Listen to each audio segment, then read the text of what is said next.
The Minister of Education is lying about the double track system. Here's why. We saw free senior high school mu.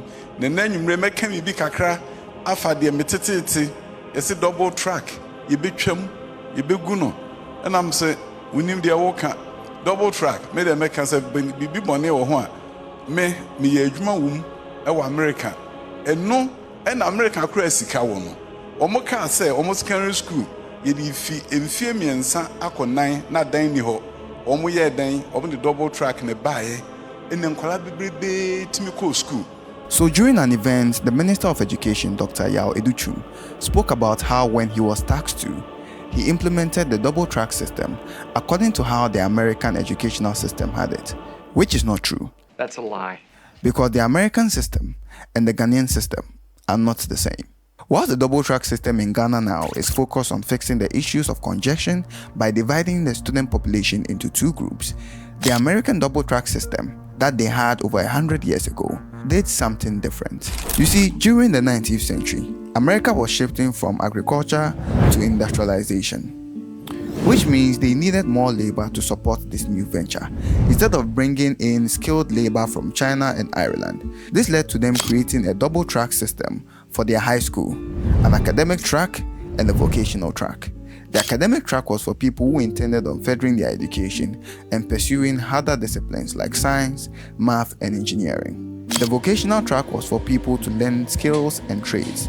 This track was aimed at students deemed less likely to attend college or university because mostly they couldn't afford it, so they could start working directly after graduation. This double track system worked very well, and in the 1970s, the Smith-Hughes Act further cemented vocational training by providing federal funding for trade-related training in public schools, which reinforced the dual track approach.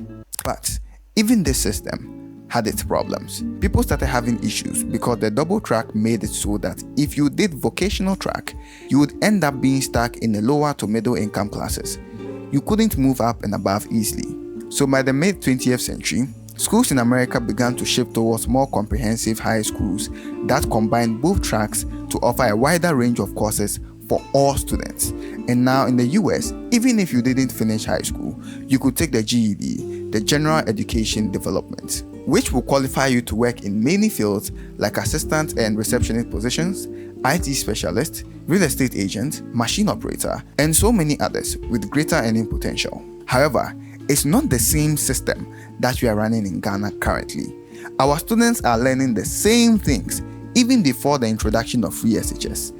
That is, an academic-based learning structure which will require further education for students to have any opportunities. And out of the 5.7 million students that have apparently passed through the free education program, only a handful can continue to the university because if you, the parent, can't afford SHS, then you definitely cannot afford tertiary education. And in Ghana here, without tertiary education, there are very little opportunities for our youth, which means youth unemployment is going to rise because the youth is going to be unemployable. And the government will keep putting money into a system that barely yields any fruits. Money we actually don't have. This is what the Minister of Education is not telling us.